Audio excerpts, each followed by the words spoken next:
Hello बच्चों, welcome to toppers तक। तो आज का हमारा टॉपिक क्या है? फीमेल रिप्रोडक्टिव सिस्टम, मादा जनन तंत्र के बारे में आज हम लोग अच्छे से पढ़ेंगे। इसके पहले वीडियो में हम लोगों ने नर जनन तंत्र मतलब मेल रिप्रोडक्टिव सिस्टम के बारे में अच्छे से पढ़ा है। अगर आप लोग वो वीडियो नहीं देखें तो उसका लिंक आप लोग को डिस्क्रिप्शन बॉक्स में मिल जाएगा। आज हम लोग क्या पढ़ेंगे? मादा जनन तंत्र के बारे में पढ़ेंगे। किसके बारे में? मादा जनन तंत्र के बारे में पढ़ेंगे, जिसको इंग्लिश में कहते हैं फीमेल रिप्रोडक्टिव सिस्टम। इसको पढ़ने के लिए सबसे पहले इसका फिगर जरूरी है। फिगर यहाँ पर लगा हुआ, सबसे पहले हम इसके फिगर को अच्छे से समझाएंगे, तब इसके जो थ्योरी पार्ट है पेपर में कैसे लिखा जाएगा उसके बारे में आप लोग को समझाएंगे। अगर उससे पहले हमारे चैनल पर जो भी स्टूडेंट नए हैं, चैनल को सब्सक्राइब कर लीजिए, अपने दोस्तों के साथ शेयर कर दीजिए।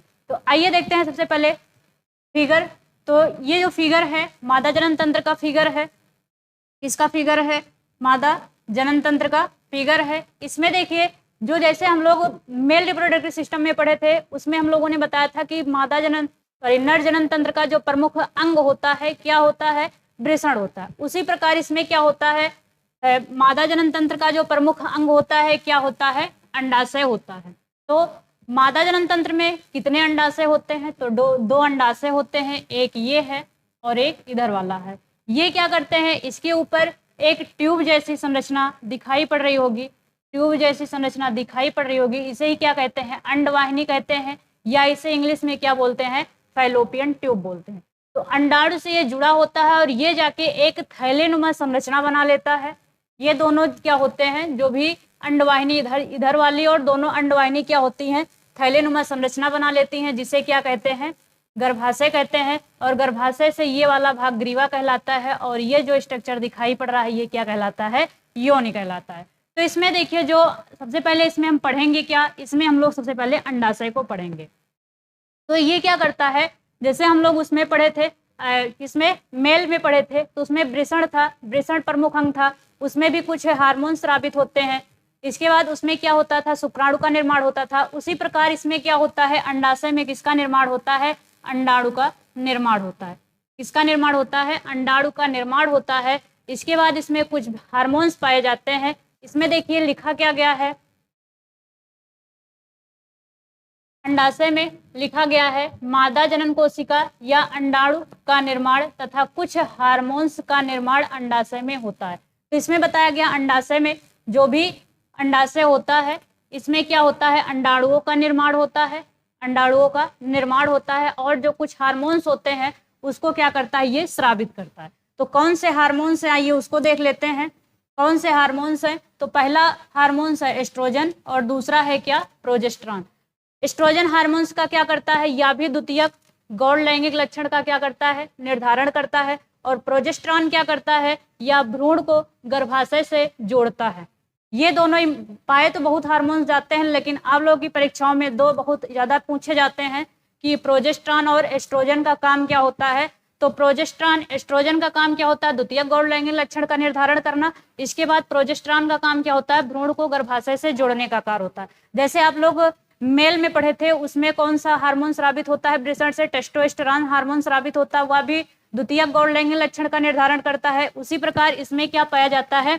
एस्ट्रोजन पाया जाता है। ठीक बात है। इसमें भी द्वितीयक गौण लैंगिक लक्षण का निर्धारण करता है। द्वितीयक गौण लैंगिक लक्षण क्या होते हैं? द्वितीयक गौण लैंगिक लक्षण का मतलब यही होता है कि अगर सामने मेल या फीमेल मतलब महिला या पुरुष खड़ा है तो उसे देखकर हम कैसे पहचान सकते हैं कि ये जो सामने इंसान खड़ा है ये नर है या मादा है। तो उसे ही क्या कहते हैं? द्वितीयक गौण लैंगिक लक्षण कहते हैं। इसके बाद क्या होता है? एक क्वेश्चन आप लोग पूछेंगे कि क्या जब ये हम पढ़ क्या रहे हैं, फीमेल पढ़ रहे हैं, तो आप लोग पूछेंगे कि जब छोटी बच्ची मतलब एक लड़की का जन्म होता है क्या तब भी उसमें अंडाणु बनते हैं? हाँ, जब छोटी लड़की मतलब जब लड़की जन्म लेती है, पैदा होती है, तब उसमें भी हजारों संख्या में क्या होते हैं? अंडाणु होते हैं। लेकिन अंतर यही होता है कि वो अंडाणु क्या होते हैं? मैच्योर नहीं होते हैं, परिपक्व नहीं होते हैं। लेकिन जब वो लड़की अपने 12 या 13 साल की उम्र में यौनावस्था उसका जब प्रारंभ हो जाता है तब उसके अंडाणु क्या होते हैं?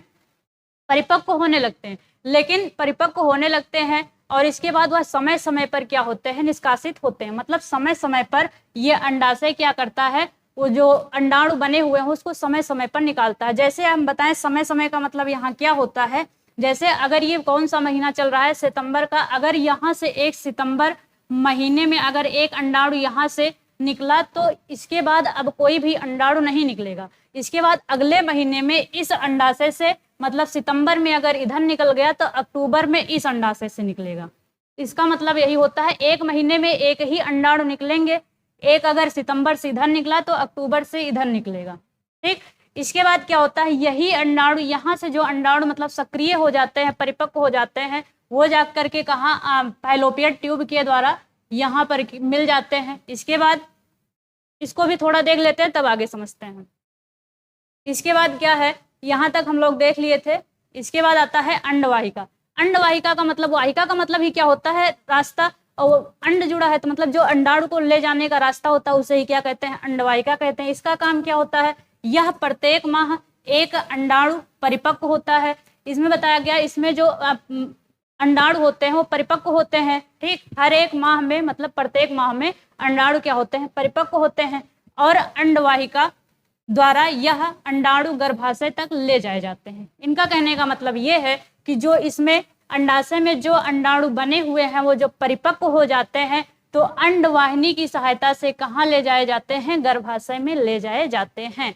इतना आप लोगों को समझ में आया होगा। आया हो तो इतना आप लोग स्क्रीनशॉट ले लीजिए, फिर हम अगला पेज चेंज करते हैं।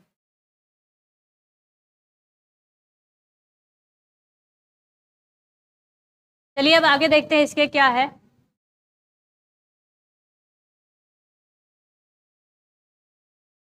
देखिए अगला क्या है, गर्भाशय। हमने अभी गर्भाशय के बारे में इधर बताया कि ये जो दोनों संयुक्त होकर, ये क्या होता है कि जो अंडवाहिनी होती है, ये दोनों संयुक्त होकर मतलब इकट्ठा होकर एक थैलीनुमा संरचना बनाती हैं। उसे ही क्या कहते हैं, गर्भाशय कहते हैं। तो वही यहाँ पर लिखा गया है क्या, कि दोनों अंडवाहिकाएं संयुक्त होकर एक लचीली थैलीनुमा संरचना बनाती हैं, जिसे ही क्या कहते हैं, गर्भाशय कहते हैं। इसके बाद दिया गया है कि मैथुन के समय शुक्राणु योनि मार्ग से स्थापित होता। मैथुन का मतलब कह सकते हैं संभोग के समय जब शुक्राणु इधर से प्रवेश करता है, संभोग के समय जब योनि मार्ग से क्या होता है, शुक्राणु प्रवेश करता है। जब इधर से शुक्राणु प्रवेश करता है तो कुछ शुक्राणु क्या होते हैं, इस साइड में चले जाते हैं और कुछ इस साइड में चले जाते हैं, कुछ ऊपर चले जाते हैं। इतना हम कह सकते हैं कि जो शुक्राणु संभोग के समय जो शुक्राणु जाते हैं ग्रीवा मार्ग से या योनि मार्ग से वो जाते हैं तो कहाँ जाते हैं, अंडवाहिनी में जाते हैं। अंडवाहिनी में जाते हैं। अंडवाहिनी में जाने के बाद फिर इधर से अगर अंडाणु का भी प्रवेश होता है और इधर से शुक्राणु का भी प्रवेश होता है तो ये दोनों क्या करते हैं, वहीं मिल जाते हैं। और वहीं मिल जाते हैं तो वहीं निषेचन की प्रक्रिया हो जाती है, वहीं निषेचन की प्रक्रिया होती है। जैसे मान लीजिए ये एक अंडाणु है, ये एक अंडाणु है, इसके बाद इसके चारों तरफ क्या है, शुक्राणु प्रवेश कर रहे हैं, शुक्राणु प्रवेश कर रहे हैं।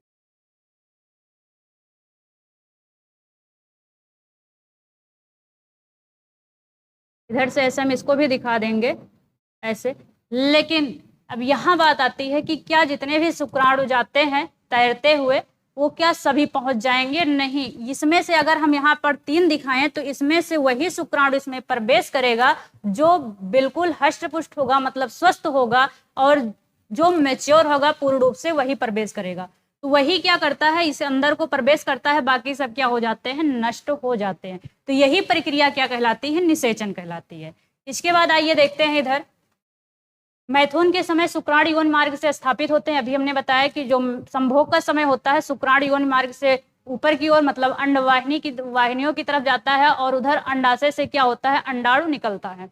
इसके बाद जहां से वे अंडवाहिका तक जाते हैं निषेचित होकर अंडाणु विभाजित हो जाता है। अभी जैसे हमने बताया कि ये अंडाणु है, इधर से शुक्राणु आ रहे हैं, इधर से क्या होता है, शुक्राणु आ रहे हैं, फिर इसमें से वही शुक्राणु क्या होगा, वही शुक्राणु इसको निषेचित करेंगे, जो परिपक्व हो चुके होंगे, पूर्ण रूप से मैच्योर हो चुके होंगे, वही इस क्या होगा, अंडाणु को क्या करेंगे, निषेचित करेंगे। इसके बाद कह रहे हैं कोशिकाओं की गेंद जैसी संरचना बन जाती है। इसके बाद जब ये इसको निषेचित कर देते हैं तो बाकी जो पीछे का भाग होता है, ये पीछे का भाग सारा निकल जाता है और जो थोड़ा ऊपर का सिरा होता है वही इसको निषेचित करता है। इसके बाद अगला वीडियो हम शुक्राणु पर भी देंगे आप लोग को, जिससे शुक्राणु आप लोग को अच्छे से समझ में आएगा। तो ये गेंद जैसी संरचना बना लेते हैं, तो या उसे गेंद जैसी संरचना जो बनाते हैं उसी को ही क्या कहते हैं, भ्रूण कहते हैं। और यही भ्रूण क्या करता है, गर्भाशय में क्या हो जाता है, स्थापित हो जाता है। यही भ्रूण क्या करता है, गर्भाशय में स्थापित हो जाता है। जैसे गाँव में आप लोग सुने होंगे कि बहुत लोग कहते हैं कि इनके पेट में बच्चा है। बच्चा पेट में नहीं होता है, बल्कि वो किस में होता है, भ्रूण में होता है। बल्कि वो किस में होता है, गर्भाशय या भ्रूण में होता है। इसके बाद यहाँ आता है जहाँ लगातार विभाजित होकर के वो क्या करता है, वृद्धि करता है। वह बच्चा जब गर्भाशय में, कहाँ, गर्भाशय में क्या हो गया, स्थापित हो गया। अब जब गर्भाशय में है तो उससे क्या करेगा, वृद्धि करेगा, मतलब वह बड़ा होगा। ठीक, इसके बाद क्या होता है, गर्भाशय प्रतिमाह भ्रूण को ग्रहण करने वाला पोषण हेतु तैयारी करता है।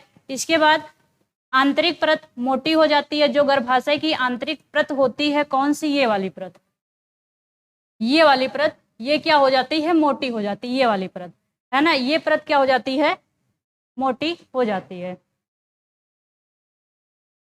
मोटी हो जाती है तथा रुधिर प्रवाह भी बढ़ जाता है। इतना आप लोग को समझ में आया होगा। अब यहाँ से एक क्वेश्चन और आता है कि जैसे अभी हमने बताया कि अगर निषेचित होगा तभी ये प्रक्रिया होगी। अब यहाँ से एक क्वेश्चन यही पूछा जाता है कि अगर निषेचन की प्रक्रिया ना हो तब क्या होगा। आइए इस क्वेश्चन को भी हम लोग देख लेते हैं। आइए बच्चों देखते हैं यहाँ पर एक क्वेश्चन क्या पूछा जाता है। पूछा जाता है क्या होता है जब अंड का निषेचन नहीं होता है। ये क्वेश्चन कई बार पूछा गया है, एनसीईआरटी पूछती है कि क्या होता है जब अंड का निषेचन नहीं होता है। तो इसमें आंसर में क्या लिखेंगे, अंडाणुओं का निषेचन ना हो तो वह लगभग 1 दिन तक ही क्या रहता है, जीवित रहता है। मतलब जो अंडाणु होते हैं, जो शुक्राणु उसको निषेचित करते हैं, अगर ये निषेचन की प्रक्रिया नहीं होती है तो जो अंडाणु होते हैं कितने दिन तक, लगभग 1 दिन तक ही क्या रहते हैं, जीवित रहते हैं। इसके बाद कहा गया निषेचन न होने की अवस्था में इस परत की आवश्यकता नहीं होती है। जब निषेचन ही नहीं होगा तो जो हमने दिखाया था अभी ये वाला स्ट्रक्चर, ये वाला, जब निषेचन नहीं होगा तो इसकी कोई आवश्यकता नहीं होती है।